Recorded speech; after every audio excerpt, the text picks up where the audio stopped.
облысы білім басқармасының Семей қаласы білім бөлімінің номер 27 жалпы орта білім беретін мектебінде 1-11 сыныптарда 1127 оқушы білім алуда. Мектеп бойынша 53 класс комплект. Барлық педагогтар саны 89. Педагогтардың сапалық құрамы: педагог зерттеуші 22, педагог сарапшы 25, педагог модератор 27. Оқушылардың сапалы білім алуына жағдай жасау үшін елімізде оқыту мен тәрбиелеуге ерекше көңіл бөлініп, жаңа жабдықталған кабинеттер ашылуда.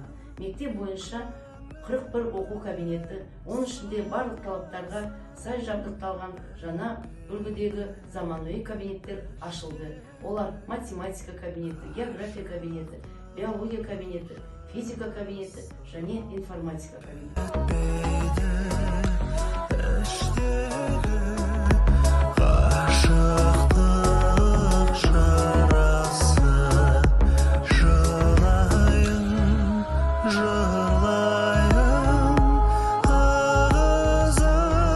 Мектеп ішінде оқушылардың қауіпсіздігін қамтамасыз ету мақсатында 45 бейне бақылау камералары, дабыс түймесі мен дауысты хабарландыру, бөгде адамдардың мектеп ғимаратына кіруін алдын алу мақсатында турникет, арнайы күзет мамандары барлық талаптарға сай қызмет етеді.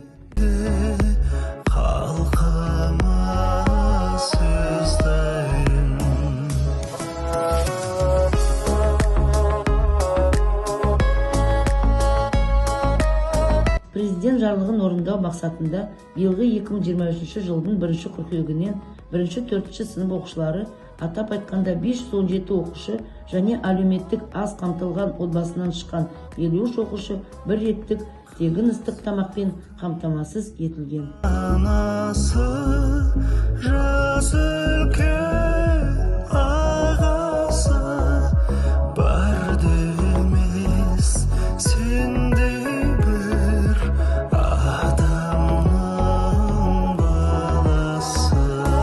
Ерекше білім беруде қажеттілігі бар оқушылармен жұмыс істеуді арттыру мақсатында биылғы 2023 жылы инклюзивтік қолдау кабинеті ашылып, арнайы мамандар, педагог логопед, педагог дефектолог, педагог ассистент, педагог психологтар жұмыс жасауда.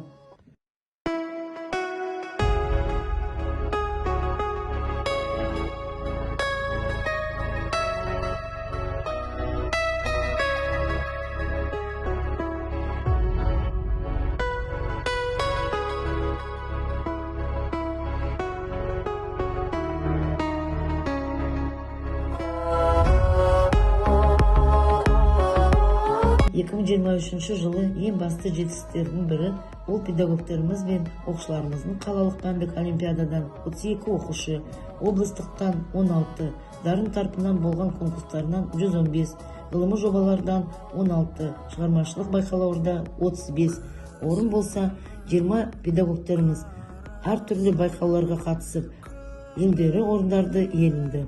Спорттық жетістіктерімізден киокушинкай, тэквондо, джиу-джитсу, күрес, көркем гимнастика, би, мектепшілік спорт секциялары, шахмат, тоғызқұмалақ, футбол, волейболдан жарыстарынан қалалық 73, облыстық 69, республикалық 51, халықаралық спорттық жетістіктері 27 оқушы жүлделі орындарға ие болды.